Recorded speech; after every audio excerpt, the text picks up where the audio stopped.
மக்கள் மன்றமான உங்கள் முன்னாடி பேச வேண்டிய கட்டாயத்துக்கு ஆளாக்கப்பட்டிருக்கேன்.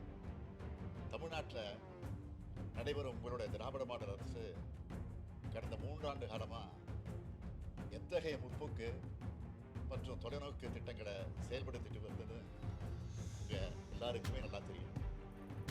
நம்ம அரசோட திட்டங்களின் பயன்கள் ஒவ்வொரு குடும்பத்துக்கும் ஒவ்வொரு குடிமகனுக்கும் நேரடியாக கிடைக்குது. அதனால தான் திமுகவுக்கு வெற்றி மேலே வெற்றி குவியுது. நாள்தோறும் திட்டங்கள், மக்கள் மனந்தோறும் மகிழ்ச்சி, இதுதான் நம்ம அரசோட எண்ணம். இப்படிப்பட்ட நம்மோட எண்ணங்களுக்கு இடையூறு ஏற்படுத்துகிற செயல்களை ஒன்றிய அரசு தொடர்ந்து செஞ்சுக்கிட்டு வருது. ஒரு அரசு எப்படி செயல்படணும் என்பதற்கான இலக்கணத்தை நான் அடிக்கடி சொல்லிட்டு வரேன்.